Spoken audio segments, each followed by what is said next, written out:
సంపాదిస్తారు.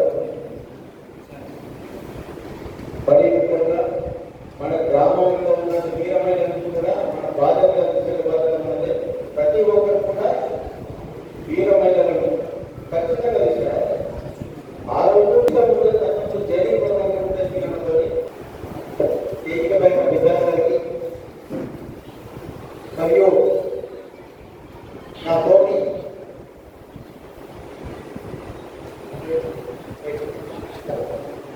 తోటి జనసైనికులందరికీ నమస్కారాలు.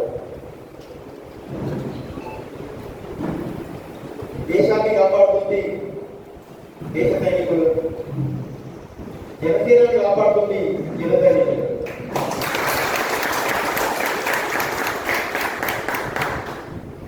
పవన్ కళ్యాణ్ గారు జన సైనికులు అని పేరు ఎప్పటికే విడలేదు.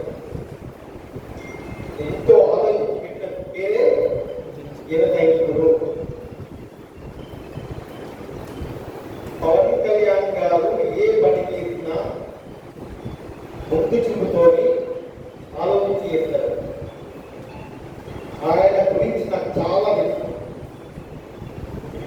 2008లో ప్రజారాజ్యం పార్టీలో యువరాజ్య విభాగానికి పవన్ కళ్యాణ్ గారు అధ్యక్షుడిగా ఉన్నప్పుడు నేను ఉమ్మడి ఆంధ్రప్రదేశ్లో ఆయన అధ్యక్షులైతే నేను ఆ యువరాజ్యం పార్టీకి స్టేట్ ఆర్గనైజింగ్ సెక్రటరీగా చేశాను.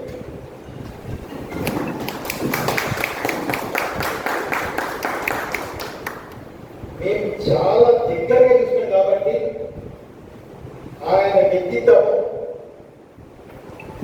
ఆయన ఐడియాలజీ, ఆయన క్రమశిక్షణ, ఆయన కమిట్మెంట్ ఇలాంటిదో మాకు మాత్రమే తెలుసు. మేము కూడా ఈరోజు ఇంత నిజాయితీగా ఉన్నాము, ఎంతో కొంత మంచి పేరు సంపాదిస్తున్నాము అంటే ముఖ్య కారణం పవన్ కళ్యాణ్ గారే. ఆయన దగ్గర నేర్చుకున్న క్రమశిక్షణే ఈరోజు మమ్మల్ని స్థాయికి తీసుకొచ్చింది. అప్పట్లో యువరాజ్యం విభాగంలో ఉన్నటువంటి దాదాపు శ్రావణ్ కానివ్వండి, కల్వకుంట్ల వంశీ కానివ్వండి,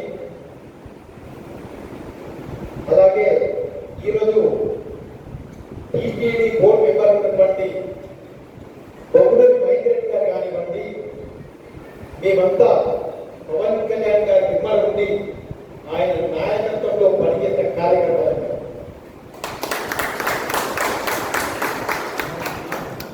పవన్ కళ్యాణ్ గారిని అందరికీ ఒకటి మాట్లాడుకుంటారు. జనసేన పార్టీ న్యాయంగా పార్టీ కాదు, కార్యకర్తల పార్టీ అని చెప్పాలి.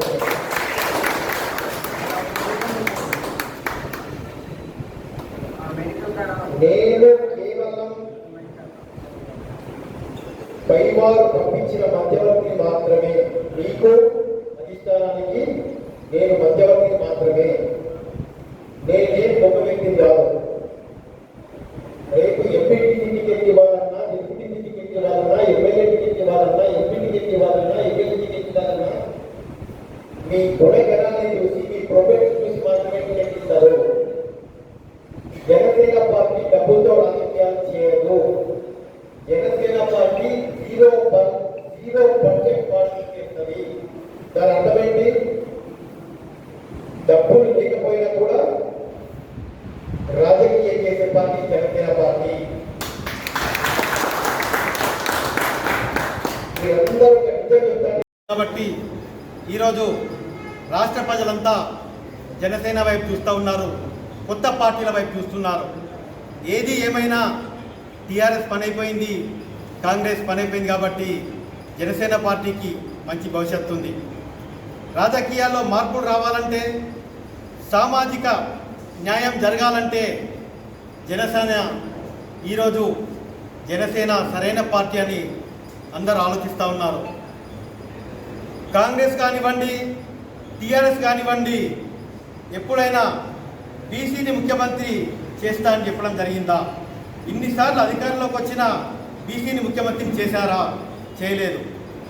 ఆ దిశలో బీసీ ముఖ్యమంత్రి కావాలని కోరుకునే మొట్టమొదటి party Janasena party.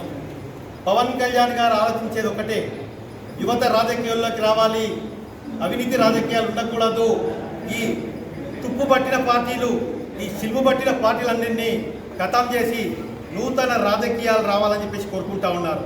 Thank you very much.